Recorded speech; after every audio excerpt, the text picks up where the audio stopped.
Este espacio llega a ustedes gracias a Farmadón, la farmacia de la esquina. Clínica Victoria, tu bienestar es nuestra prioridad.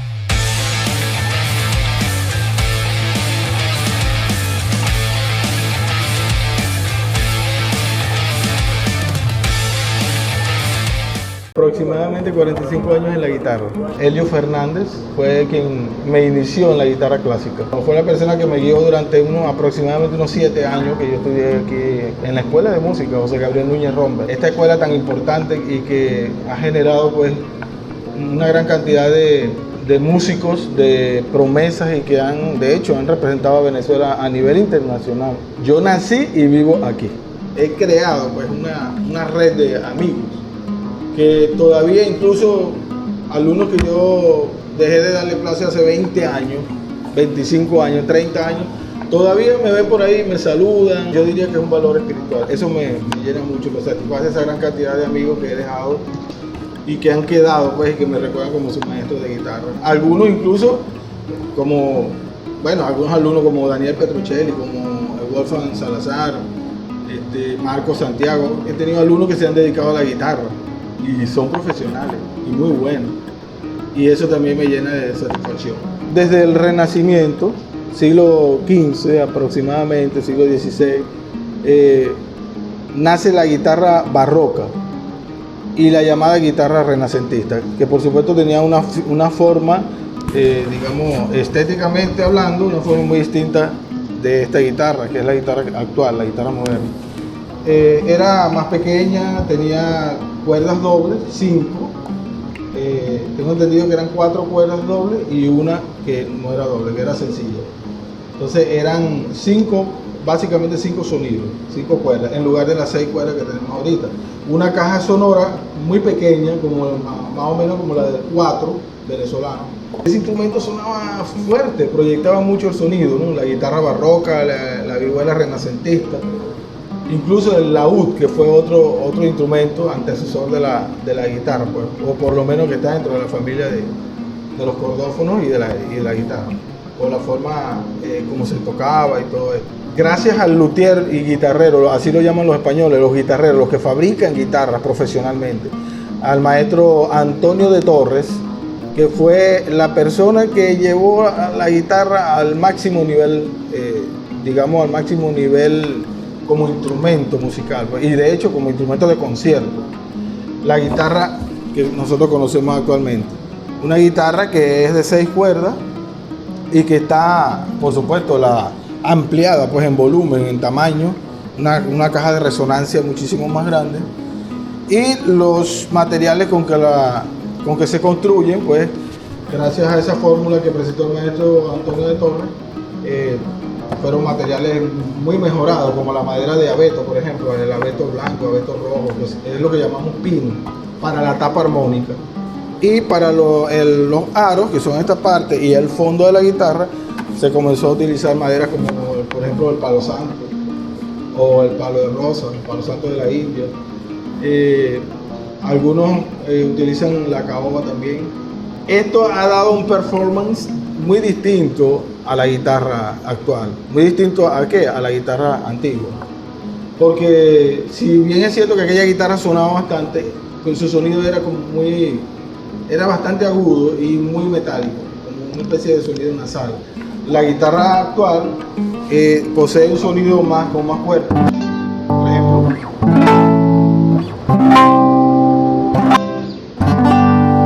usted puede hacer un bajo que se siente, que acompaña muchísimo más, unos agudos que se quedan más en el tiempo.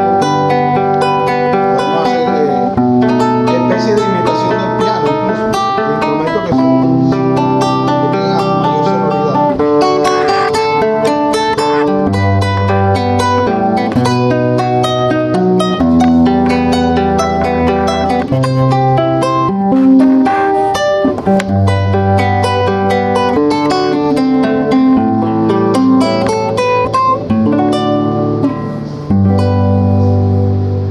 Hacer cosas como esa y sentimos que es un instrumento que es bastante autosuficiente ahora, la guitarra. Por eso, pues gracias a ese trabajo del maestro Antonio de Torres, la guitarra llegó a ocupar un sitial en las salas de concierto, porque se aumentó su sonoridad, su sonido grave, son de mejor acompañamiento, etc. Digamos que fue algo así como un acercamiento al piano, porque sabemos que el piano es un instrumento muy completo. Entonces la guitarra se ha hecho, no tanto como el piano, pero sí se ha hecho más autosuficiente con el trabajo que hizo el maestro Antonio de Torres con la guitarra. Ahora, los grandes representantes de la guitarra, los ejecutantes, no podemos dejar de mencionar en el aproximadamente siglo XVII y XVIII, en el periodo clásico, a los maestros Fernando Sor, al maestro Mauro Giuliani en Italia, Dionisio Aguado en España también, Mateo Carcassi, que fueron los representantes pues, y los grandes ejecutantes de la guitarra, digamos, en Europa, y la dieron a conocer a nivel mundial. Este tipo de técnica, ellos tenían técnicas diferentes. Por ejemplo, Fernando Sor tenía una técnica, usaba mucho las cuñas. El maestro Dionisio Aguado trabajaba con poca uña. Posteriormente vino el maestro Francisco Tárrega, un poco más hacia el romanticismo, periodo romántico, y da la casualidad de que el maestro Francisco Tárrega no solamente era guitarrista ejecutante, sino que era un gran compositor. Y allí fue donde ocurrió pues, esa ampliación del repertorio de la guitarra. O sea, ya la guitarra no contaba solamente con Fernando Sor, Mateo Carcassi y Dionisio Aguado, sino que el maestro Francisco Tárrega trajo grandes obras de arte para la guitarra, como El Capricho Árabe, como Recuerdos de la Alhambra, Adelita. Hay un trémolo que se llama Sueño, una obra de él que se llama Sueño, que son de una amplia tienen dificultad, pero también tienen mucha belleza, porque hay que recordar que el periodo romántico es un periodo donde se destacó, cada compositor quiso hacer lo que él soñaba, y eso, allí ellos imprimieron gran belleza a sus obras, así como lo hizo Chopin, por ejemplo, en el piano, como lo hizo Franz Liszt. En el romanticismo, estas personas aprovecharon pues, esa libertad que presentaba el romanticismo para plasmar, pues, digamos, sus gustos musicales y su voluntad en la música. Incluso la parte sentimental, porque tanto los nocturnos como las serenatas y las obras compuestas por el mismo maestro Tárrega en el periodo romántico tenían a veces mucho que ver con la parte de enamoramiento, con la parte del amor entre un hombre y una mujer, y eso los inspiraba muchísimo, y entonces hacían obras muy hermosas. Y el maestro Tárrega contribuyó pues, a ampliar el repertorio de la guitarra. El maestro Segovia hizo un trabajo muy interesante de transcripción de obras de Johann Sebastian Bach, Beethoven, Schubert, Schumann, hasta incluso Mozart. Una gran cantidad de obras de los grandes clásicos universales las llevó a la pequeña orquesta que es la guitarra. Entonces, él hizo esos trabajos que nosotros los músicos lo llamamos transcripciones, arreglos, etc. Lo hizo para la guitarra. Esto contribuyó aún más con el trabajo de Francisco Tárrega, contribuyó a ampliar el repertorio en la guitarra clásica. Y la guitarra clásica se hizo cada vez más un instrumento importante en los escenarios mundiales, sobre todo en los escenarios académicos, en los escenarios digamos, de la academia musical, de la música clásica como tal.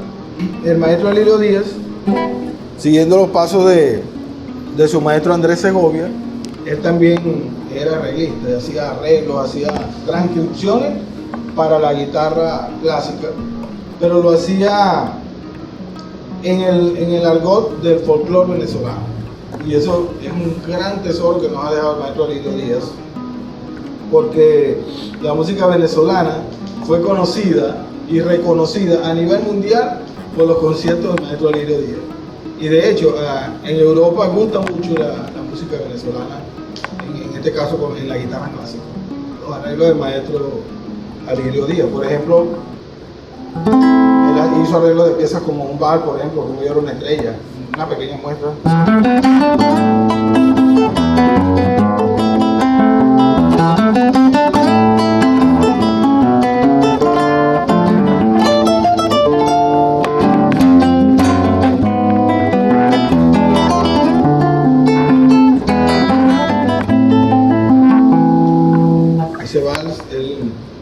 supuesto, este es un arreglo mío, ¿no? Este fue mi arreglo personal. Yo también me he dedicado a hacer algunos arreglos de música venezolana para la guitarra clásica. Y bueno, claro, el maestro Lirio Díaz hizo un arreglo de mucho mayor dificultad, tiene más contrapunto, más efectos musicales. Y bueno, así fue creciendo la guitarra clásica, fue extendiéndose la guitarra. Y hubo un gran maestro aquí en Sudamérica, el maestro Agustín Barrios, aparte de ser guitarrista también fue un gran compositor, así como lo fue Tárrega. Era un paraguayo muy aferrado pues, a su cultura indígena. De hecho, él estaba tan apegado a su cultura que muchos de los conciertos que hizo a nivel de toda Latinoamérica, él lo hizo utilizando una especie de guayuco, sin camisa, descalzo, como tal cual como un indígena paraguayo. Y tocaba su guitarra y sus composiciones. Hay que verle la cara a lo que hizo el maestro Agustín Barrios.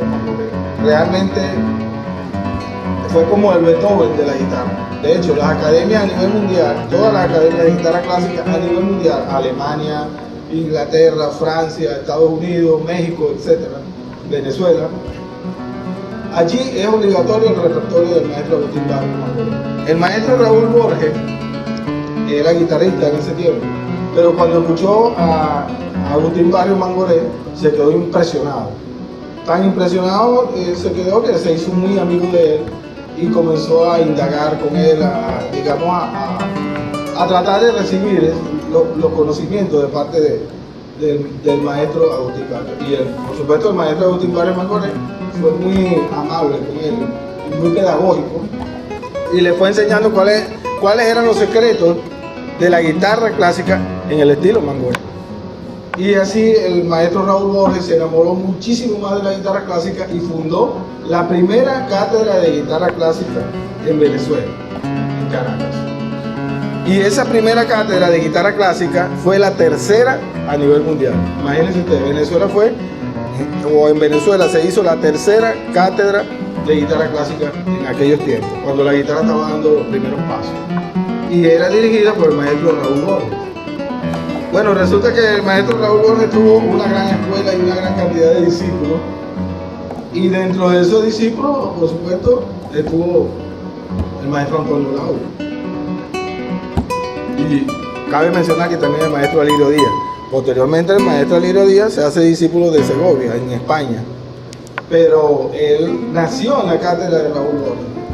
Y bueno, ¿qué pasa? Que justamente, pues imagínense quienes salen de ahí de la cátedra de Raúl Borges, nada más y nada menos que el maestro Alirio Díaz y el maestro Antonio Lauro.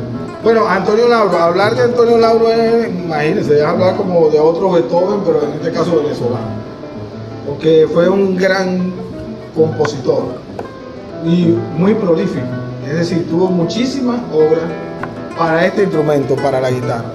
Y de ella, bueno, siempre recordamos la famosa, vamos a mostrar un pequeño fragmento de la famosa Natalia, que es el número 3.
famoso vals número 3 del maestro Antonio Lauro, Natalia, que ha dado la vuelta al mundo y realmente el mundo se ha enamorado de la guitarra gracias a esa composición.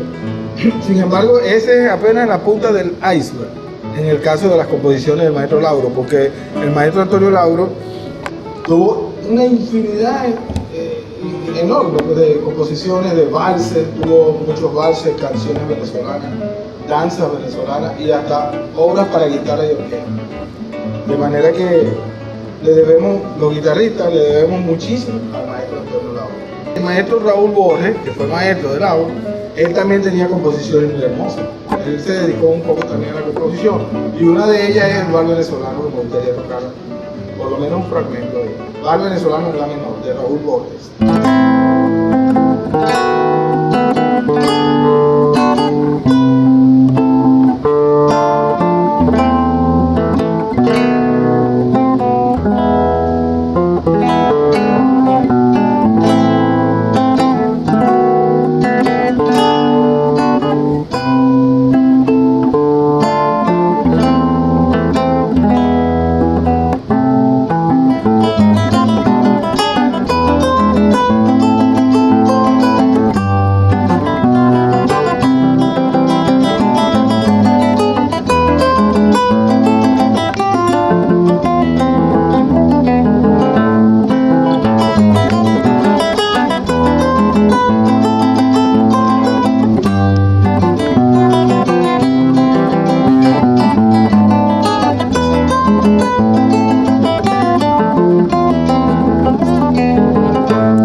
Sí, ese vals tiene una dificultad sobre todo en una progresión armónica que ya acaban de escuchar, que es la serie de acordes.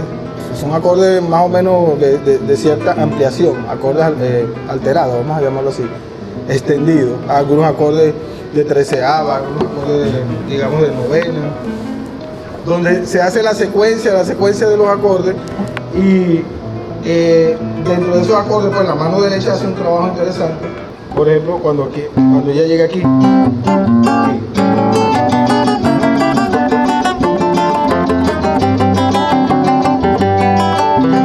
bueno, siempre ha sido muy interesante esa parte de ese vals, porque también se le ha hecho bastante difícil de acompañar a los patristas. Yo he tenido alguna diferencia con los patristas, porque el patro es un gran instrumento, por supuesto, de acompañamiento, pero en esta parte, por la cuestión rítmica y también por la cuestión de la armonía, se hace un poco difícil, hay que practicarlo bastante ese vals. Y ahí, bueno, allí nació la composición para la guitarra clásica en el estilo venezolano. Ya después el maestro Antonio Lauro se encargó de darle grandes dimensiones a todo lo que vino después. La guitarra tiene mucho que ver con el trabajo que se hace en el piano, porque es un instrumento autosuficiente.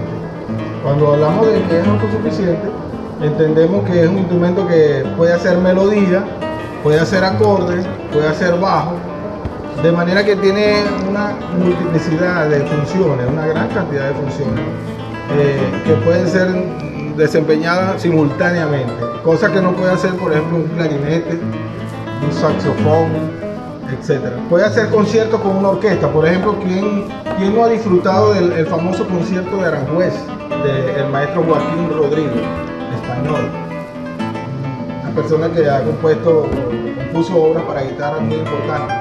¿Quién no ha disfrutado de la fantasía para un gentil hombre del mismo maestro Joaquín Rodríguez. Esa es una obra para guitarra y orquesta. Pero la guitarra también puede hacer conciertos ella solita. Por ejemplo, si yo tengo una melodía aquí y hago esto, puedo hacerlo solo con la guitarra, es una melodía. Pero también puedo acompañarla con acordes. Puedo hacer esto. O puedo acompañarla con arpegio.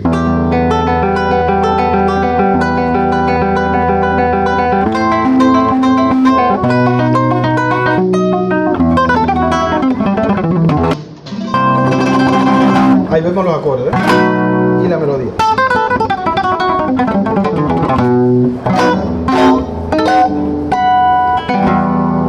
Entonces vemos cómo la guitarra puede autoacompañarse.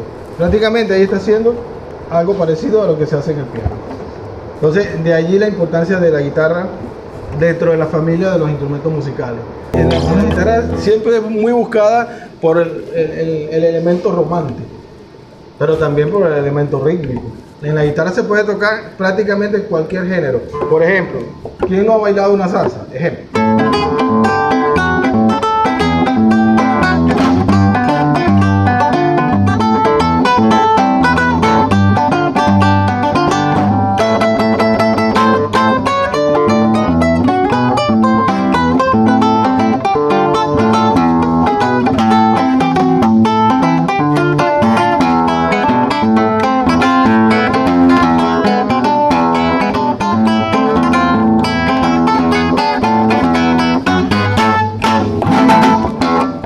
Una persona me dijo una vez, cuando estaba tocando en un restaurante, ella me dice, bueno, pero ven acá, esa guitarra suena parecido al arpa.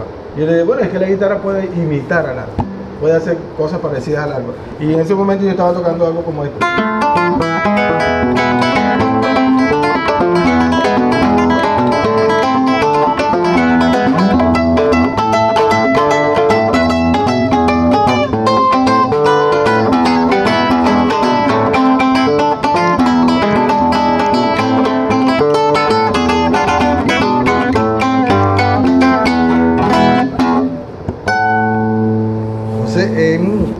Es meritorio todo lo que se puede hacer con la guitarra. Incluso los muchachos de ahora que les gusta tanto el rock pueden hacer cosas como esta.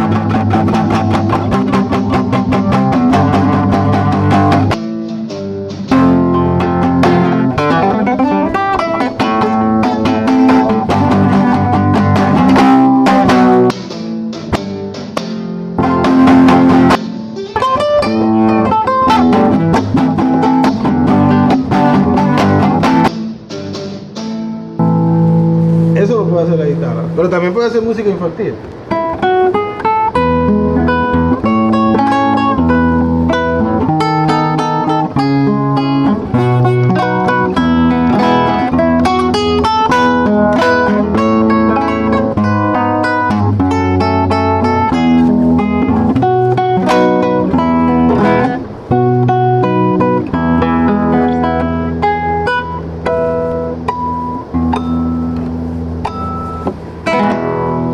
Hay que destacar lo siguiente, que lo que yo hago con la guitarra, en los actuales momentos yo no soy guitarrista clásico puro. Eso tengo que destacarlo, o sea, es importante que lo diga aquí en este programa. Yo no soy guitarrista clásico puro porque el guitarrista clásico puro se dedica exclusivamente a la guitarra académica. Yo hago música popular y de hecho hago música popular también para ganarme la vida. Y justamente todos los arreglos que yo toco, esos arreglos los he hecho yo. Y lo que he hecho es llevar parte de la técnica clásica y parte de la ejecución de lo que es el flamenco, la salsa, el merengue dominicano, la música venezolana, hacer una fusión. Y gracias a esa fusión pues se puede tocar toda esta cantidad de cosas en la guitarra. Pero esa fusión depende primordialmente de la guitarra clásica. Porque sin la guitarra clásica no se pudiera hacer. Usted ve por allí a los guitarristas que ellos tocan y acompañan, hace esto, por ejemplo.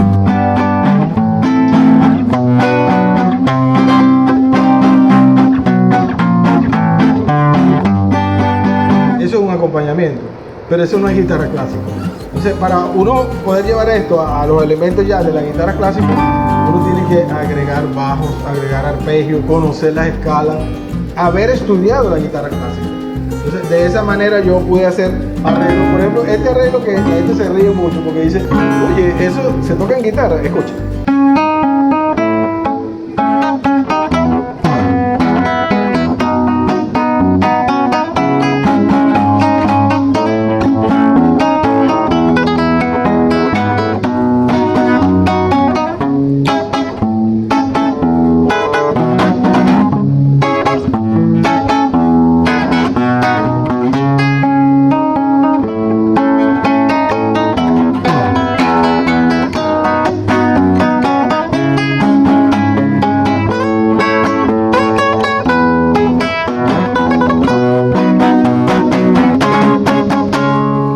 Esa es música popular de estos tiempos, algo así como una mezcla de un poco de reggaetón, un poco de reggaetón romántico, despacito, todas esas cosas se pueden hacer aquí en la guitarra, pero debo recordarles que eso es gracias a la guitarra clásica, porque la raíz de todo esto viene de la guitarra clásica, de nuestro maestro Antonio Lauro, de nuestro maestro Alirio Díaz, Andrés Segovia, Tárrega, todos aquellos maestros que ya hemos mencionado y que nos han proporcionado esa hermosa técnica para que nosotros podamos aprovechar la guitarra, ejecutar la guitarra. Los dos son grandes músicos, fueron grandes músicos y siguen siendo grandes músicos y dieron un gran aporte a la guitarra clásica y a la música en el mundo. Solo que los estilos eran un tanto diferentes, porque como dije hace rato, el maestro Antonio Lauro era ejecutante de la guitarra, pero básicamente y primordialmente era compositor. Y se dedicó justamente a componer para la guitarra y era un buen guitarrista también. Pero el maestro Alirio Díaz no fue como tal compositor, sino un ejecutante de la guitarra, ejecutante como tal. Hizo arreglos, hizo transcripciones para guitarra clásica, etc. Pero la función básica o principal del maestro Alirio Díaz era el escenario. Él trabajaba en el escenario. Según se dice que era un gran maestro de la escena. Él podía dominar al público, él podía tocar un vals y a lo mejor lo tocaba más rápido de lo que era y hacía otras cosas que no estaban metidas en la partitura, pero él impresionaba al público y el público se ponía de pie cuando él tocaba. O sea, él era como, digamos, él demostraba en el escenario, demostraba sus cualidades histriónicas, o sea, artísticas. Entonces, la diferencia yo creo que era esa, de que el maestro Alirio Díaz era muy virtuosista, muy efectista y era un maestro del escenario, mientras que el maestro Antonio Lauro era como un poco más de la composición, de la ejecución, pero más calmada. Y, bueno, los dos, una eminencia dentro de lo que es la guitarra clásica. Por ejemplo, el maestro Alirio Díaz podía tocar, ¿qué te digo?, una pieza venezolana y él lo hacía así. No lo hacía calmado, lo hacía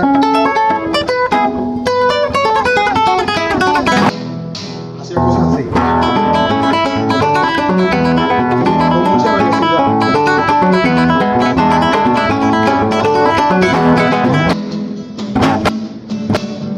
Hacía cosas así. Rasgueaba la guitarra.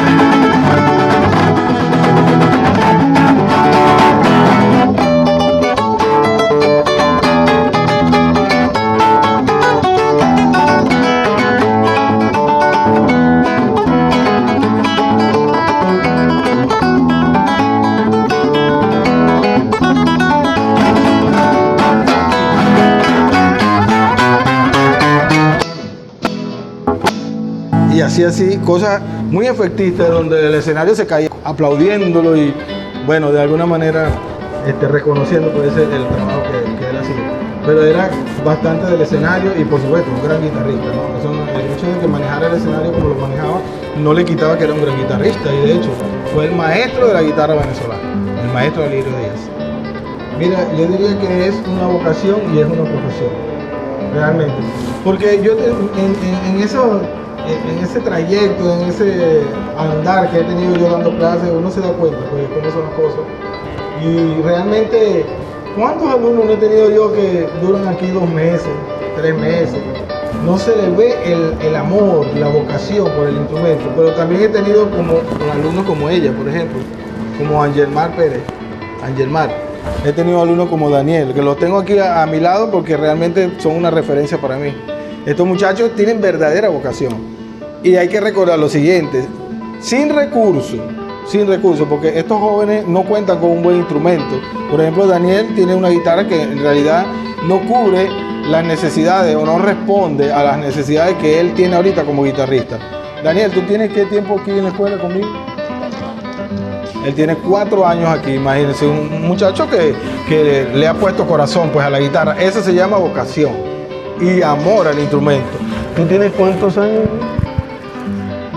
6, 7 años. Yo creo que esta es la más viejita que tenemos aquí. Pero bueno, Angelmar tampoco cuenta con un buen instrumento, un instrumento que realmente satisfaga las condiciones para ellos.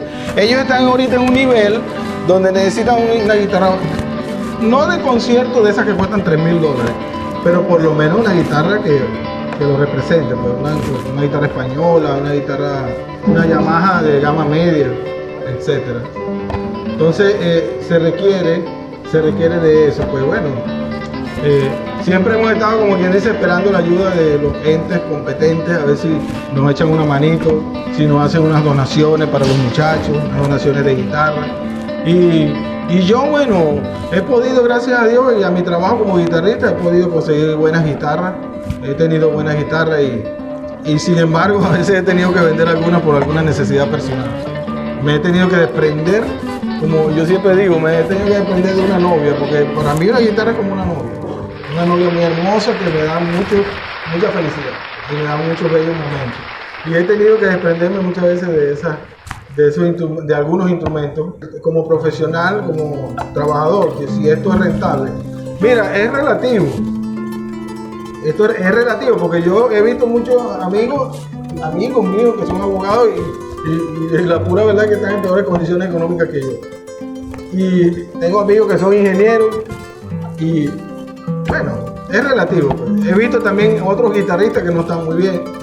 En el caso particular mío, he luchado, he trabajado duro con el instrumento y a nivel comercial me desempeño y gracias a Dios puedo mantener a mi familia y mantener las cosas necesarias. Pues. En tiempos anteriores, cuando la situación no estaba como está ahorita, yo tenía 2 cargos como maestro de música. Y bueno, yo digo que yo era como un rey. O sea, y creo que todos los músicos, hablando de la profesión de la música, creo que todos los músicos vivían como reyes porque tenían hasta 2 y 3 carros. Yo tenía mi vehículo, yo tenía mi carro, lo tuve que vender por situaciones económicas. Entonces, pero realmente de que me he mantenido con la guitarra, sí. Yo puedo decir que yo tengo más de 40 años viviendo de la música con mucho orgullo y de la guitarra. Y no solamente me ha permitido ganar dinero, ganar el sustento, sino que también me ha permitido dejar una gran cantidad de amigos, de relación pública. Hay cantidades de personas que me conocen que son médicos. En estos días, un señor que le gusta mucho la guitarra, él me admira mucho cuando toco allá en el restaurante.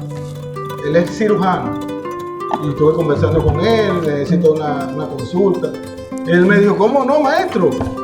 Cuando usted quiera. Entonces, la música le abre las puertas a uno.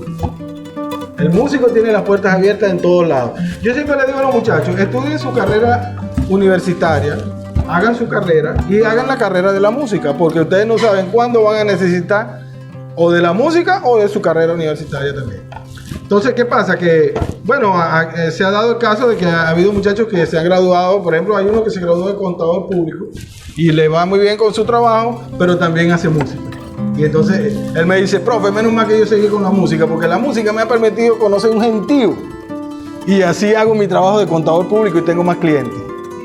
Sí, porque él toca también en eventos, tiene guitarras, te compra sus guitarras, su rock. Entonces, la música tiene un gran valor. Aparte de eso, tiene un valor espiritual, un valor que nos desestresa, que nos permite ser más sensibles. Y a quien no le gusta llegar a su casa estresado del trabajo y sentarse, comer, tomarse algún cafecito y escuchar música. ¿A quién no le gusta? Y cuando usted escucha esa música que a usted le gusta, usted se relaja. Entonces, la música tiene ese valor. Tiene un valor espiritual, pero también puede permitirnos relacionarnos con otras personas y también puede permitir que nos ganemos la vida.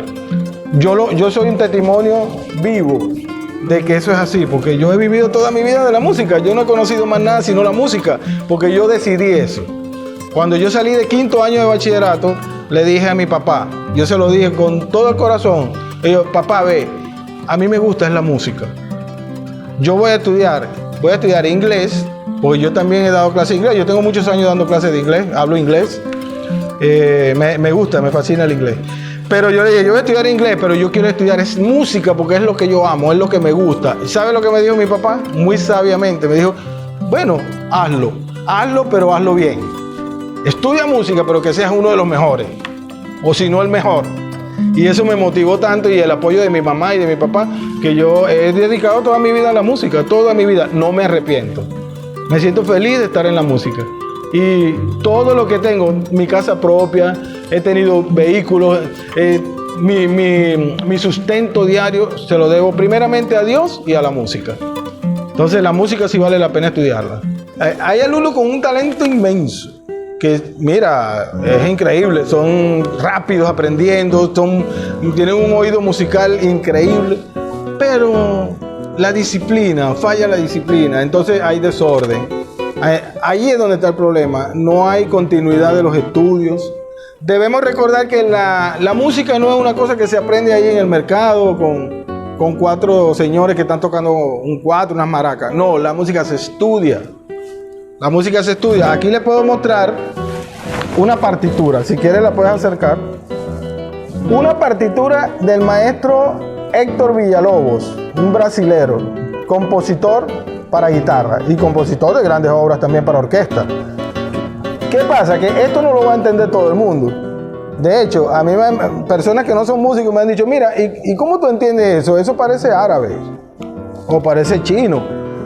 ¿Por qué? Porque para nosotros descifrar esto y para entender una partitura, nosotros tenemos que estudiar primero. Esto no es así nada más. La música requiere de academia, como también lo requiere la medicina, como lo requiere la ingeniería y cualquier otra disciplina. Entonces, ¿qué pasa? Que los alumnos se descuidan en los estudios, aquí en la escuela, porque ellos ven varias materias. Y la materia principal es lenguaje musical, que es donde se ve la teoría y el solfeo, la teoría de la música. Entonces, cuando hay fallas ahí y no hay disciplina para el estudio de la teoría de la música y no hay disciplina para las lecciones de guitarra clásica, ahí es donde hay una gran falla. Y el muchacho, con mucho talento y todo, anda por ahí y termina quizás tocando en cumpleaños, tocando por allá y no llega a nada. Pero cuando hay disciplina y talento, caramba, es lo que se quiere, pues.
Victoria, tu bienestar es nuestra prioridad.